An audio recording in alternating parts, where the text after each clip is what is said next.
Saudações, pessoal do YouTube. Meu nome é Cláudio Rodrigues, professor de contabilidade básica, e vim aqui tentar passar para vocês da maneira mais simplificada possível a contabilidade. Primeiro, desmistificando uma coisa que eu acredito que para vocês seja certeza. Para ser bom em contabilidade tem que ser bom em matemática. Não. Contabilidade e matemática são coisas que não tem tanto a ver, certo? Contabilidade lê os números. O cálculo em si, só subtração, adição, as operações fundamentais, certo? Então, vamos iniciar com o básico, né? O conceito de contabilidade. Contabilidade, pelo seu conjunto de princípios, normas e procedimentos próprios, é uma ciência com o objetivo de conhecer a situação patrimonial das pessoas e suas mutações. Ou seja, pessoal, todo tipo de uma movimentação financeira que vocês fizerem é parte da contabilidade, seja na sua empresa, seja você como pessoa física. É a ciência que estuda e pratica as funções de orientação, de controle e de registro relativo aos atos e fatos da administração econômica. Ou seja, uma empresa vai depender da contabilidade para o bom funcionamento. O objetivo da contabilidade, claro, como ciência, tem que ter um objeto de estudo, que no caso da contabilidade é o patrimônio. O objetivo central da contabilidade precisa ser a plena satisfação das necessidades de cada grupo de usuários. A avaliação da situação econômica e financeira da entidade, no sentido estático, bem como fazer inferências sobre as suas tendências futuras. Ou seja, a partir do momento que você consegue dominar a contabilidade, você tem um pleno relatório de como está a situação atual da sua empresa e é capaz de prever sobre o futuro dela, sobre as tendências de mercado que ela vai estar envolvida. Então daí vocês tiram a importância da contabilidade. Já a finalidade da contabilidade é estudar e controlar o patrimônio, fornecendo informações a quem dela necessitar. Modernamente, as finalidades da contabilidade são reunidas em duas: finalidade de planejamento e finalidade de controle. Planejamento consiste em adotar um modelo de ações dentre diversos outros possíveis. Pode abranger toda a entidade, com a mudança de comportamento até hoje adotado ou apenas parcialmente, dependendo do objetivo maior da organização. Ou seja, pessoal, vocês como administradores, para traçar um bom planejamento para a empresa de vocês, têm que levar em consideração as informações contábeis das suas empresas, porque a partir delas é que vocês vão tomar as decisões mais aceitáveis, as melhores decisões para, claro, objetivando o lucro e o crescimento da empresa. A informação contábil pode ser um forte suporte para o planejamento, e mais ainda quando estabelecendo padrões, tornar claras situações futuras. Já a função de controle está ligada à análise da obediência das definições adotadas pela organização. A informação contábil apresenta-se como um indicador da situação patrimonial, tornando possível a verificação do desempenho da organização em atingir as metas traçadas. Pessoal, controlar é você ter noção do que está acontecendo na sua empresa. Você vai ter essa noção através dos relatórios contábeis. Então é lá que você vai saber se as suas metas foram atingidas, se os seus objetivos estão tentando ser atingidos de forma correta. Como consequência e pelo possível retorno no caso de êxito no atingimento das metas e políticas delineadas, a informação contábil, além de meio de comunicação, é uma forma de promover a motivação de todo o corpo organizacional. Então vocês podem, a partir do que a gente já viu, ter a noção do quanto é importante, porque você faz o seu planejamento baseado na informação contábil e tem o controle dessa empresa também baseado nas informações que a contabilidade lhe fornece. Para fornecer essas informações, temos técnicas contábeis. Quais seriam elas? Escrituração, demonstrações contábeis, análise de balanço e auditoria. Vamos falar superficialmente de cada uma dessas quatro. Como administradores, como contadores, a gente tem que saber, no mínimo, o básico de cada uma dessas quatro técnicas contábeis. Escrituração é a técnica pela qual as ocorrências com efeitos no patrimônio são registradas. Como assim? Você, dono de um estoque de mercadorias, quando você vende uma mercadoria, você tem que registrar isso no livro contábil. Assim como quando você compra mercadorias para o seu estoque, também tem que ser registrado no livro contábil. Esse registro é chamado de escrituração. Claro que ele obedece a algumas regras, compreendidas por todos aqueles interessados. A escrituração é um meio utilizado para possibilitar, pela agregação dos diversos fatos ocorridos, a elaboração de demonstrativos capazes de formar a posição da riqueza patrimonial. Certo? Então, todo tipo de movimentação financeira que for feita, que altere o patrimônio, tudo vai ter que ser registrado, e esse registro é chamado de escrituração. Já as demonstrações contábeis são modelos de você ter uma noção do que está acontecendo na sua empresa. Nós temos o balanço patrimonial, a demonstração do resultado do exercício e o inventário. Destes, talvez o mais importante seja o balanço patrimonial, porque mostra a situação do patrimônio em determinado momento resultante da escrituração de diversos fatos. Então, quando você juntar todas as suas escriturações em determinado período, você vai formar o seu balanço patrimonial. E é no balanço patrimonial que você vai ver como está a sua empresa.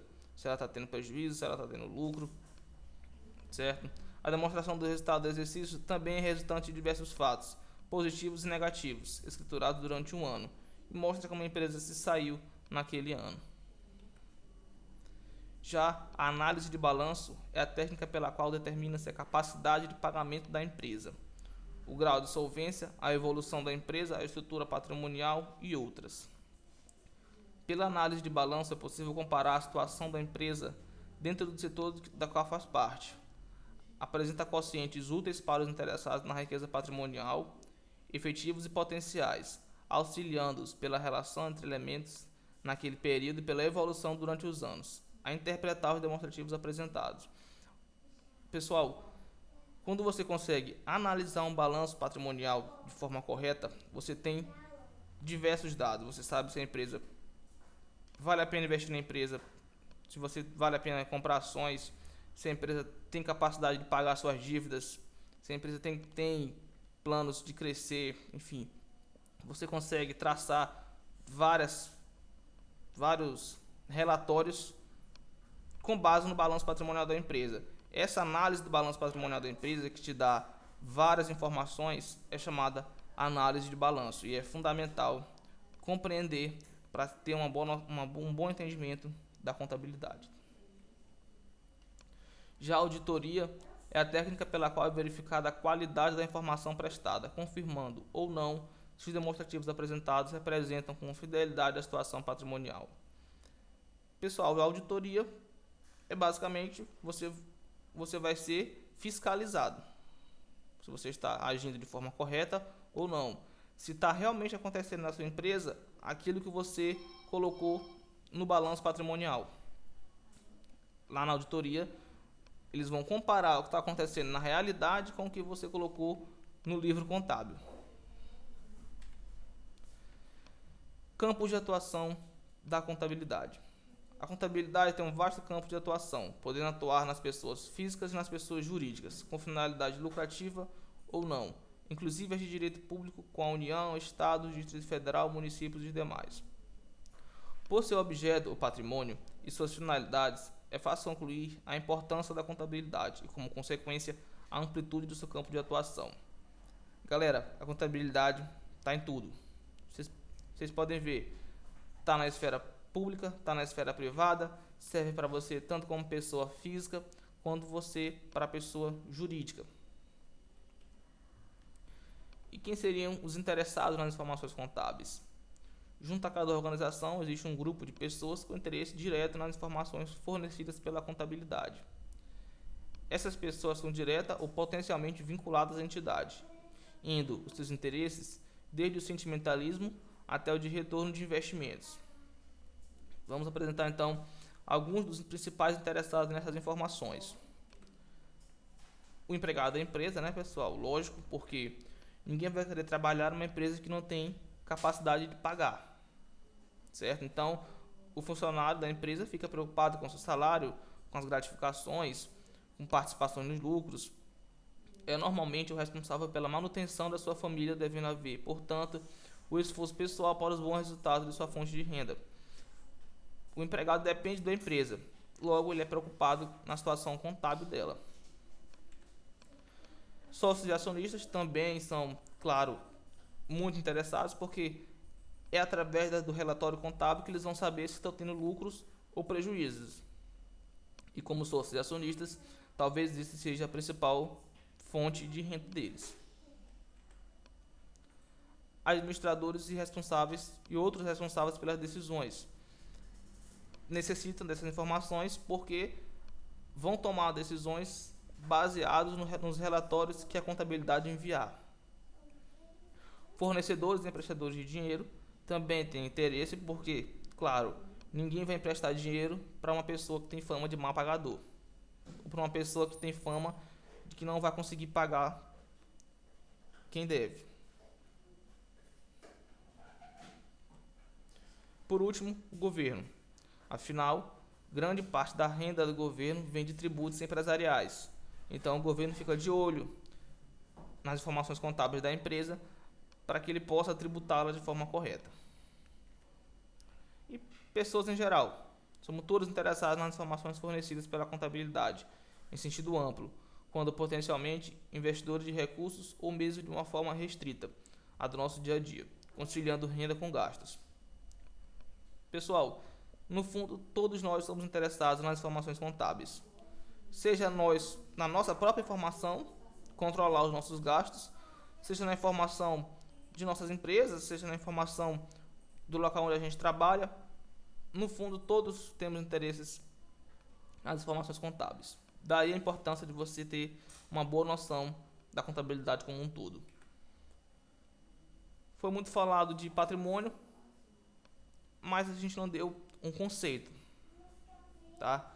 Então, pela maioria dos autores, patrimônio é definido como o conjunto de bens, direitos e obrigações suscetíveis de avaliação em dinheiro e vinculado a uma pessoa, seja essa pessoa física ou jurídica.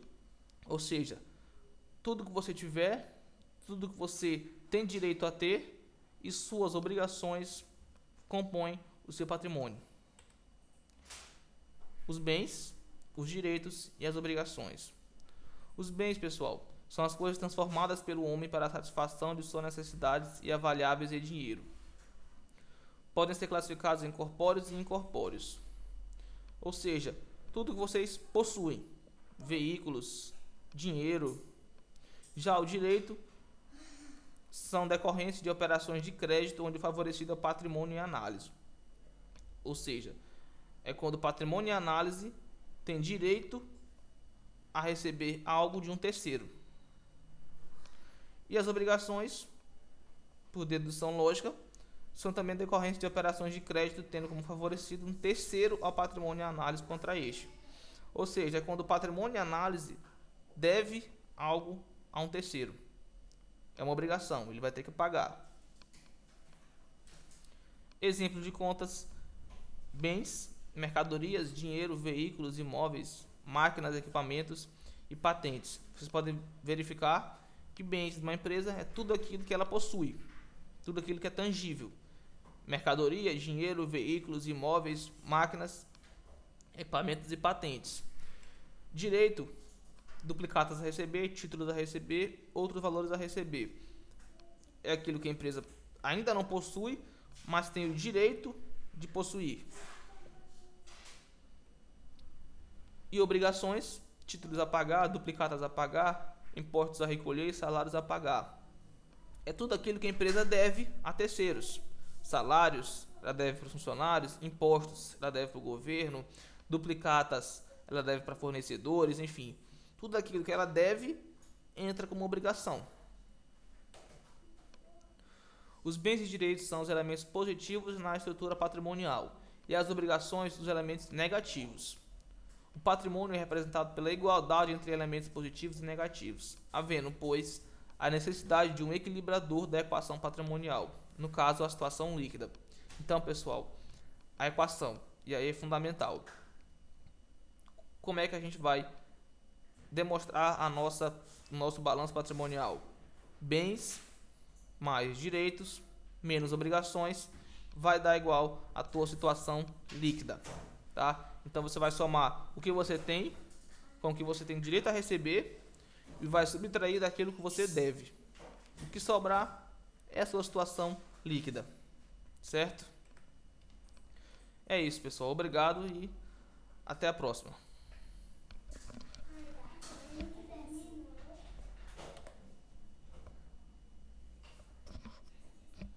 Só isso?